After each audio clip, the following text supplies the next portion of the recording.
राजस्थान का खाटू श्याम मंदिर भारत के प्रसिद्ध मंदिरों में से एक है।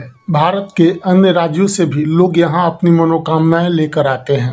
खाटू श्याम मंदिर के अस्तित्व में आने के पीछे एक बहुत ही रोचक कथा है। खाटू श्याम असल में भीम के पोते और घटोत्कच के बेटे बड़बड़िक हैं। इन्हीं की खाटू श्याम के रूप में पूजा की जाती है।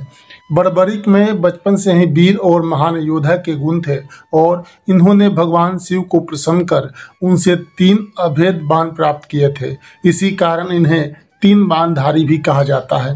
इस मंदिर की एक बहुत ही खास और अनोखी बात प्रचलित है। कहा जाता है कि जो भी इस मंदिर में जाता है उसे बाबा श्याम का हर बार एक नया रूप देखने को मिलता है। कई लोगों को उनके आकार में भी बदलाव नजर आता है। महाभारत के युद्ध के दौरान बड़बड़िक ने अपनी माता अहिलावती के समक्ष इस युद्ध में जाने की इच्छा प्रकट की। जब मां ने इसकी अनुमति दे दी तो उन्होंने माता से पूछा, मैं युद्ध में किसका साथ दूं? इस प्रश्न पर माता ने विचार किया कि कौरवों के साथ तो विशाल सेना, स्वयं भीष्म पितामह, गुरु द्रोण, कृपाचार्य, अंगराज कर्ण जैसे महारथी हैं। इनके सामने पांडव अवश्य ही हार जाएंगे। इसलिए उन्होंने बड़बड़िक से कहा कि जो हार रहा हो तुम उसी का सहारा बनो। बड़बड़िक ने माता को वचन दिया कि वह ऐसा ही करेंगे और वह युद्ध भूमि की ओर निकल पड़े। भगवान श्री कृष्ण युद्ध का अंत जानते थे, इसलिए उन्होंने सोचा कि अगर कौरवों को हारता देखकर बड़बड़िक कौरवों का साथ देने लगा तो पांडवों का हारना निश्चित है। तब श्री कृष्ण ने ब्राह्मण का भेष धारण करके बड़बड़िक से उनका शीश दान में मांग लिया। बड़बड़िक सोच में पड़ गए कि कोई ब्राह्मण मेरा शीश क्यों मांगेगा। यह सोच उन्होंने ब्राह्मण से उनके असली रूप के दर्शन की इच्छा व्यक्त की।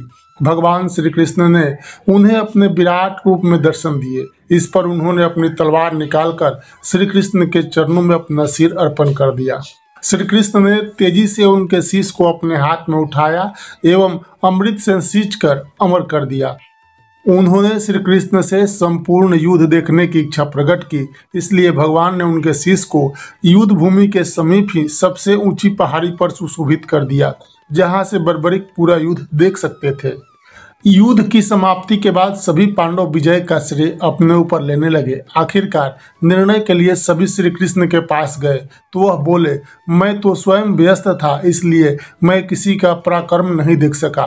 ऐसा करते हैं, सभी बड़बड़िक के पास चलते हैं। वहां पहुंचकर भगवान श्री कृष्ण ने उनसे पांडवों के पराक्रम के बारे में पूछा तो बड़बड़िक के शिष्य ने उत्तर दिया, भगवान, युद्ध में आपका सुदर्शन चक्र नाच रहा था और जगदम्बा लहू का पान कर रही थी। मुझे तो ये लोग कहीं भी नजर नहीं आए। बड़बड़िक का उत्तर सुन सभी की नजरें नीचे झुक गई। तब श्री कृष्ण ने उनसे प्रसन्न होकर इनका नाम श्याम रख दिया।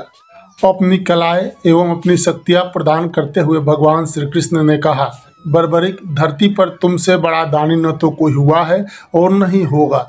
माँ को दिए वचन के अनुसार तुम हारने वाले का सहारा बनोगे। लोग तुम्हारे दरबार में आकर जो भी मांगे उन्हें मिलेगा। इस तरह से खाटू श्याम मंदिर अस्तित्व में आया।